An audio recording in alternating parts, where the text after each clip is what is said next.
Again, everybody. I hope you all have been enjoying, and sorry for the long hiatus there. Last time we were just inside of the room with the dozens of black masses staring in at Saint and John. So without further ado, let's continue. John's heart skipped a beat. What the? He started when Saint grabbed him. Don't worry about it now, John. Talk to her. Find out where your grandson is, quickly. He knew why Saint had been so hostile before. Whatever he had done to Flower was changing this place. As he turned away, he noticed there wasn't even stars in the sky. He went to Flower. Do you know where Mark Anthony is? Please, Flower, tell me. She tilted her head and pointed at her chest. No, John said. Mark Anthony. She pointed to her chest again. John shook his head. I don't think she knows. Saint didn't move from the doorway. She knows, all right. She's trying to strike a deal. For what? Saint pulled a velvet orb swimming with patterns from his pocket. This. It's what I took from her. Well, give it back, John said without patience. Not a good idea, cowboy. Not unless you're wanting her to go all... He fanned out his fingers along his face. You dig? John thought it over. Flower, if you take us to Mark Anthony, I'll make sure he gives it back. She shook her head and pointed to her chest again. John was frustrated. The urge to lay a hand on her grew when he had an idea. Flower, what if we let you come back with us when we leave? Saint snapped to attention. Oh, no fucking way is that happening. John, wait! But it was too late. Flower's fingers closed around John's. Faint green sparks licked off their hands as they did. What the? John said in awe. Saint pulled away, sending light from their fingertips. God damn it, John, would it kill you just to keep your hands to yourself? Saint said. What just happened? He asked, looking over his now plain hand. You made a deal, nitwit. The fuck did you think happened? But what happened? He emphasized. Saint sighed. The power of a deal. A long time ago, making a deal was more like a blood oath. Your word is worth your life. These things, all this crazy otherworldly nonsense, it's all very old-fashioned, and you just promised that fucking thing you'd bring it back. He looked tired. John could only imagine his frustration. The whole time, John had only thought of himself, never for once considering how Saint must feel. Nutcase or not, he knew more about all of this than John could ever hope. He looked at his hand with regret. So what happens if she stays? He asked, knowing the answer. You'll die, Saint answered, his hands fumbling in his jacket pocket. They walked from the room, Saint in the front, flipping the old coin, followed by Flower, John in the rear, sweating bullets as they went into the parking lot. The Soulless watched with those strange, hollow, white eyes. Saint looked over his shoulder at Flower. Okay, sweetheart, you're up. She walked around, holding up both hands. Without warning, she slammed them into the ground, sending spears of white shooting through it. The Soulless stood still as the whiteness enveloped them. It was soundless, which made John uneasy.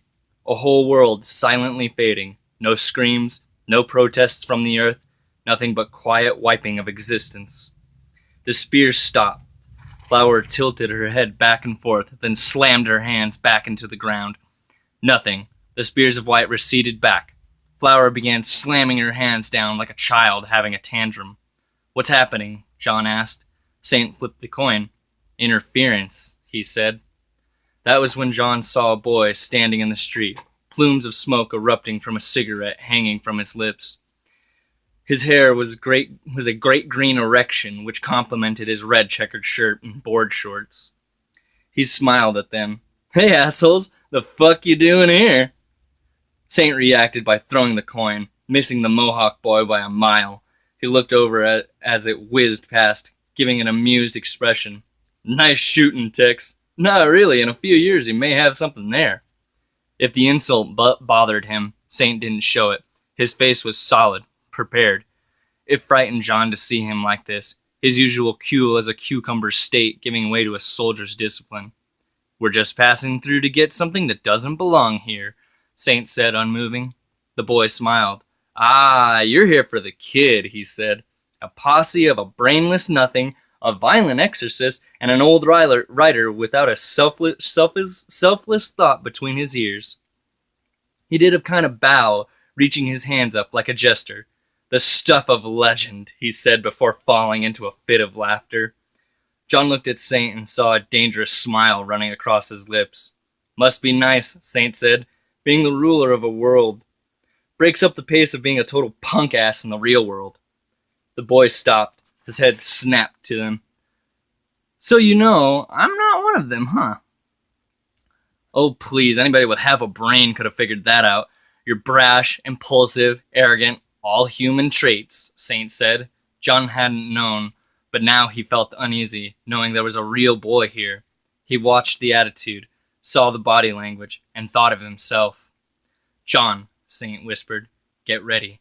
There was no way of knowing what for, but he felt his legs tighten, his eyes sharpened, waiting for what was coming. "So, kid, what now?" Saint said. The kid held up a finger like a disapproving parent.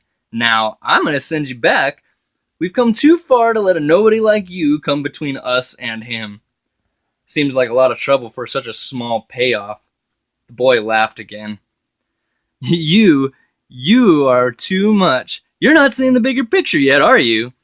Saint lifted his hand, palm up. "Maybe not, but at least I can see what's right in front of me." The boy's shoulder exploded, his arm hanging by muscly tendons. He gave a wail and fell to his knees, clutching at it. The coin zipped back into Saint's hand. John knew what the red tint was now. It was blood. Saint flipped it again, giving a thumbs up as he caught it. "Damn, kid, that had to have hurt." The boy yelled out at him in inaudible tones, then flipped around, waving his good arm. Before him was a shimmering white light. He looked back, giving one more hateful look before stepping through. Saint threw the coin in after him, just as it closed. "What the fuck?" John said. "I imagine it was someone like your grandson, a person they took and manipulated into creating for them," he answered. "Can't they do that themselves? I mean, she did." "They can, but it's not the same. You probably noticed not everything here is accurate, and all of it wasn't pre-existing. It's like doing abstract art, whereas he's into like still life. Or at least one could assume a lot of this, or it's just guesswork, really," he said. "I just don't get it," John said, looking at the ground. "They're going to turn your grandson into a god, make him create. What's to get? They crave reality like addicts." "But he's just a little boy. What could he create for them?" Saint's eyes went wide. He grabbed John by the shoulders. "What? How old is your grandson? Has he ever written anything?" John was startled. 12? Saint went limp. His hands hung at his sides. "Fuck." He threw his fists into the air. "God damn it, how could I have been so stupid?" What is it?" John said. "It's you!" Saint yelled. "They're after you!" And that's going to be all for right now. I hope that you guys have been enjoying this. And as always, I will continue to do that until we've come through at the end. And I hope that everybody has a good night. Love you, Mom. Bye.